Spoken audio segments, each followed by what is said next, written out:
안녕하세요. 인생을 좁히는 작가 이시연입니다. 제가 뮤지컬 작품에 대해서 몰랐던 시기에 우연히 뮤지컬 작품 지킬 앤 하이드를 보게 되면서 성장 과정을 그렸고요. 그리고 이제 뮤지컬 노래를 들으면 이런 간절한 마음이 든다는 내용을 담았습니다. 어, 제가 뮤지컬을 보면서 이 현장에서만 느낄 수 있는 이런 느낌, 표정, 그리고 배우와 관객들의 그 제4의 벽이라는 게 있잖아요. 관객과 무대라는 제4의 벽이 있지만 정말 손만 뻗어도 닿을 것 같지만 그 세계가 저는 다르게 느껴졌거든요. 그런 느낌이 들었고 또 뮤지컬 배우님들이 연기하는 모습을 보면 간절함이라는 게 좀 느껴졌습니다. 저는 이 간절함을 느끼고 싶어서 또 다른 작품을 보러 가게 되었고 이런 작품을 보면서 이제 집에 돌아오면 짧게나마 글을 남겼거든요. 그 글들이 모이다 보니까 이렇게 책을 쓰게 되었던 것 같아요. 네. 뮤지컬 내용에서 꿈이 들어가 있는 작품을 좋아하더라고요. 사랑 이야기도 들어가 있는 작품도 많지만 꿈에 대한 이야기를 저는 좋아하는 것 같습니다. 꿈을 꾸면서 성장하는 그런 배역을 보면서 그런 주인공들은 처음부터 잘 되기만 한 건 아니라고 저는 생각을 해요. 처음부터 잘 되진 않았지만 조금씩 성장하는 과정을 그리기도 하고 또 이 주변 사람들이 이렇게 행동을 하면 안 될 것 같다라는 만류에도 불구하고 이 주인공은 끝까지 앞으로 나아가거든요.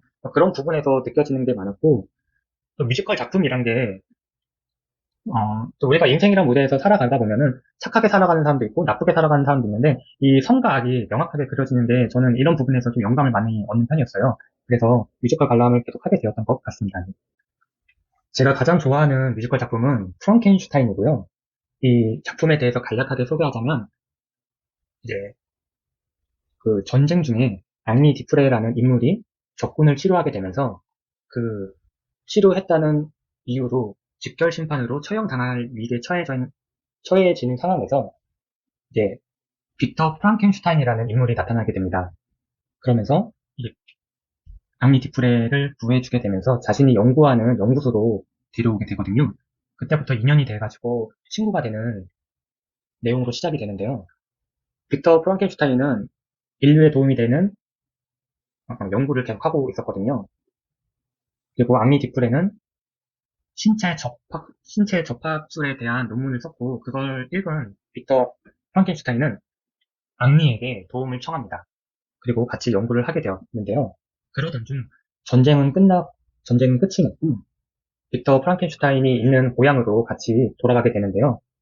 어, 이 세상에 혼자 단 하나의 존재, 철집 내에서 태어난 나는 너희와 달라 인간이 아냐. 그럼 나는 뭐라 불려야 하나. 대체 난 뭘 위해 만들었나. 단지 취미로 호기심에 날 만들었나.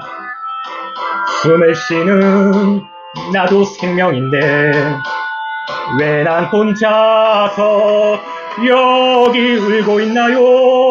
여기 버려진 채로 정녕 내게 태어난 이유가 없나. 나의 창조주시여 뭐란 말 좀 해봐요.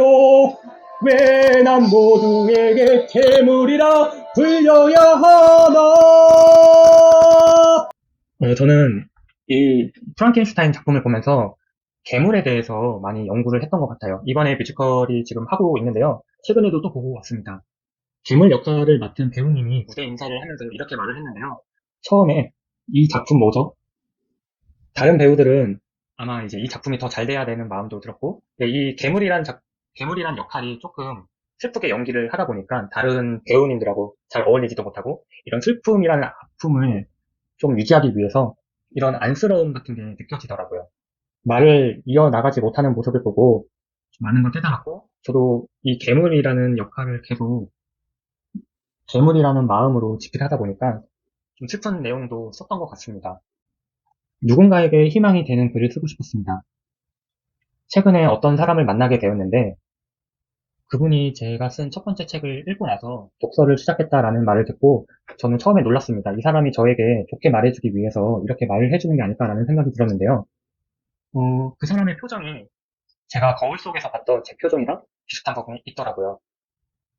과거의 제 모습을 보는 것 같아가지고 더 의미가 있었는데요. 제가 책을 집필을 했다는 거를 제가 글을 쓰기 잘했다라는 생각이 든 두 번째 경험이었던 것 같아요.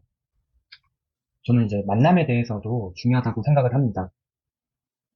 나를 떠나게 돼 있는 사람은 떠나게 돼 있고 또 새로운 사람을 만나게 되면서 성장할 수 있는 부분이 있다고 생각을 하는데요. 이렇게 저를 불러주시는 것도 또 새로운 인연이 되어가지고 만나게 되었다고 생각을 합니다.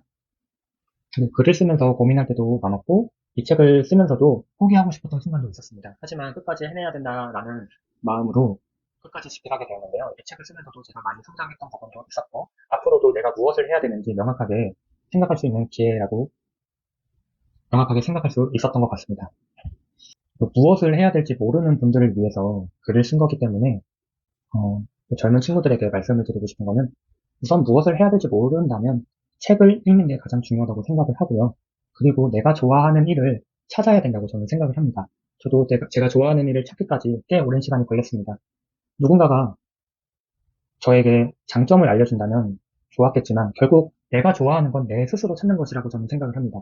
그렇기 때문에 많은 시도를 해야 될 것이고 아직 시간이 많기 때문에 조금이라도 젊었을 때 내가 좋아하는 걸 찾아가면서 이런 성장을 하시면 될 것 같고요. 제가 인생 연기처럼이라고 책 제목을 정한 이유는요.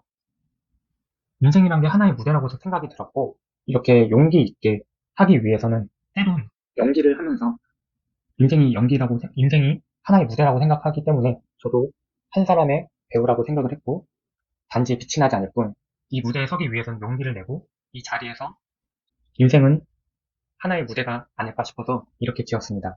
사람들을 만나다 보면요, 다양한 사람을 만나게 되는데, 저는 세상밖에 궁금하고, 제가 스스로 쌓아 올린 성적 밖으로 나오고 싶었어요. 그래서 책을 쓰게 되었고, 독자들에게 알리고 싶어가지고, 독서와 그리고 글쓰기, 그리고 문화생활의 중요성을 많이 담았던 것 같습니다.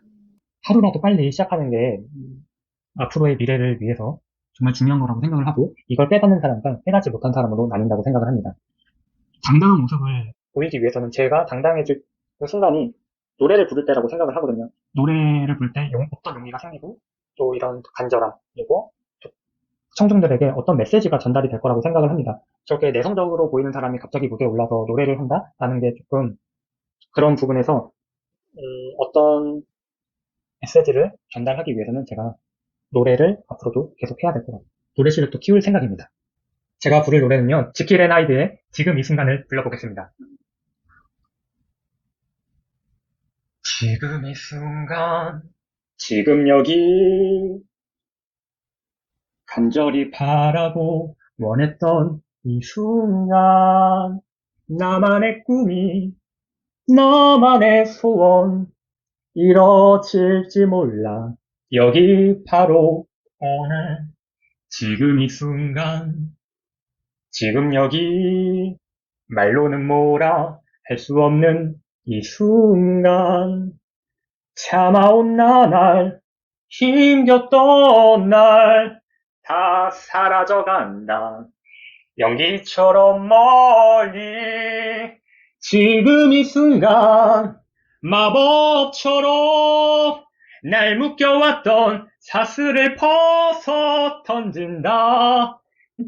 간절한 기도, 절실한 기도, 신이여 허락하소서.